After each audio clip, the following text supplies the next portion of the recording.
पासून धन्यवाद सांगेन। सर्वांना प्रेरणा मिळेल अशा पद्धतीचं मनोगत त्यांनी व्यक्त केलं। मित्रांनो, एक थोडंसं हसवण्याचा प्रयत्न करतोय जे प्रेक्षक आहेत। पहिल्यांदा मी आगरी महोत्सव 2017 मध्ये मला बोलण्याची छोटीशी संधी मिळते। मी पहिल्यांदा सर्वांचा धन्यवाद सांगेन। या ठिकाणी आदरणीय मंडळी बसलेली आहे। जेवढी मोठी मंडळी आहे ती ज्यावेळेस शाळेमध्ये जायची त्यावेळेस त्यांच्या शाळेमध्ये आपल्याला माहिती असेल एक कविता होती बहिणाबाई चौधरींची, अरे संसार संसार जसा तवा चुल्ह्यावर, आधी हाताला चटके तवा मिळती भाकर। पण सध्याच्या जमान्यामध्ये संसाराची परिभाषा बदललेली आहे। तर मी माझ्या पद्धतीनं बहिणाबाईंची पहिल्यांदा माफी मागतोय की तुमच्या कवितेला हात लावण्याचा प्रयत्न केलाय। तर सध्याच्या जमान्यात संसार म्हणजे नक्की काय हे मी माझ्या पद्धतीनं सांगतो। अहो कसा असतो संसार, अहो कळत लग्न झाल्यावर, जेव्हा होती पोरटार कांदा मिरची आलू मटार, बायको सांगे फोनवर कांदा मिरची आलू मटार, बायको सांगे फोनवर। पण शहरातील परिस्थिती थोडी वेगळी असते। अहो तिथे पप्पा मम्मी कामावर अन पोर जाती कॉलेजवर, घर सांभाळतो नोकर अनही ताव मारती चायनीज वर, घर सांभाळतो नोकर अनही ताव मारती चायनीज वर। पण आपल्या खेडेगावात काय चाललंय, आधी जमीन जायची एकरावर पण आता जाई गुंठ्यावर, भले उद्या जाईल वारावर पण खायची होईल मारा मार, उद्या जाईल वारावर पण खायची होईल मारा मार।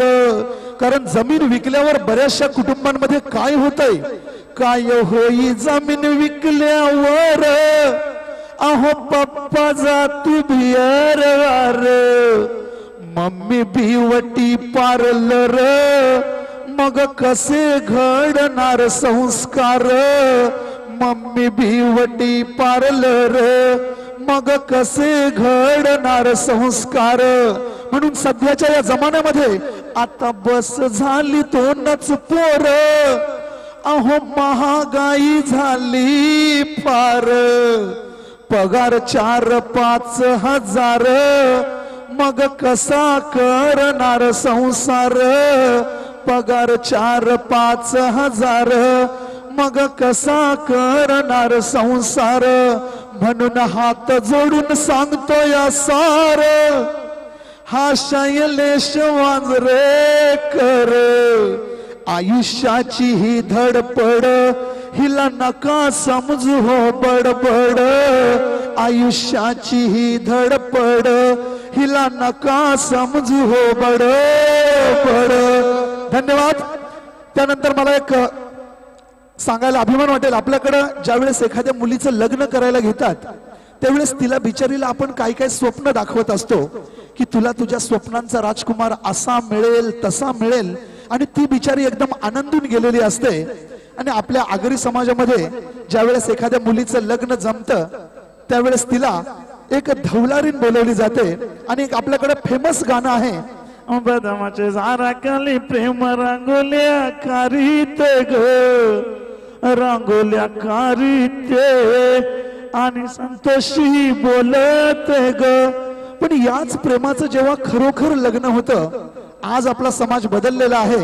पूर्वीच्या काळी ग्रामीण भागामधील प्रथा आपल्याला माहिती असेल की लग्न झाल्यानंतर त्या प्रेमाला दुसऱ्या दिवशी कोणते अनुभव येतात।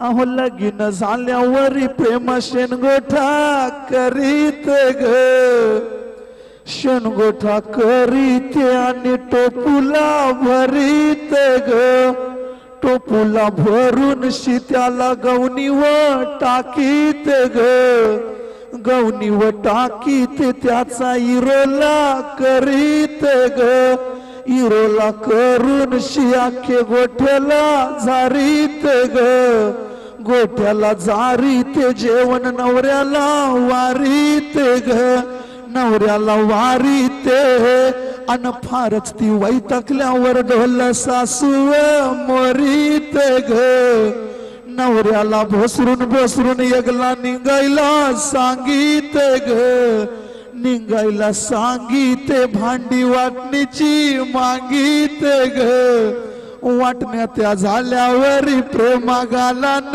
हाशीत ग, गालान हाशीत आणि शहापूर भिवंडी तंबाखू घशीत ग, आणि जिथं रांगोल्या कारायची ती तशाच पोरांना अंगोल्या घालीत ग. धन्यवाद धन्यवाद. आपल्याकडे 2च मिनिटं सर्वांचं मनोरंजन करतोय. आपल्याकडे ज्या ज्या वेळेस महिला एकत्र येतात त्यावेळेस आपल्याला माहिती असेल आपल्या आगरी समाजामध्ये नावं घेण्याची प्रथा असते. फक्त एक मनोरंजन म्हणून अशाच एका कार्यक्रमामध्ये सर्व महिला जमलेल्या असतात आणि मग त्या महिलांना नावं घेण्याची संधी दिली जाते. तर पहिल्यांदा एक घाटी समाजाची स्त्री, तिला सांगितलं जातं की तुला नाव घ्यायचं आहे. तर ती नाव कशी घेते बघा. वाटी वाटी न नवरा माझा घाटी, वाटी वाटी न नवरा माझा घाटी, भाजी केली काटीची बोटी न नवरा माझा दोन्ही चाटी. त्यानंतर एक युपीवरची आपली ताई आलेली असते. त्या युपीवरच्या ताईला आपल्या सोनाळ्यामध्ये आपल्या भिवंडीमध्ये राहून तिला धड मराठी पण बोलता येत नाही आणि धड हिंदी पण बोलता येत नाही. तिला सुद्धा नाव घ्यायला सांगितलं जातं. तिचा नवरा विड्या ओढत असतो. तर ती नाव कशी घेते बघा. मेरा पति वरता है इरी तो निकलता है धुआं, मेरा पति वरता है इरी तो निकलता है धुआं, मैं मारती हूं फन्नी तो निकलती है हुआ. त्यानंतर एक आपली आगरी समाजाची स्त्री एक मनोरंजन म्हणून ती नाव कशी घेते बघा. सोनाल्याच्या नाक्यावरच्या यावी आणली होती मुंडी, सोनाल्याच्या नाक्यावरच्या यावी आणली होती मुंडी, रातच्याला खाली पकी मुंडी न सकाळचे झाली यांची गुंडी. धन्यवाद धन्यवाद. खूप छान. शैलेशजी मांजरेकर आपण कार्यक्रमाच्या शेवटी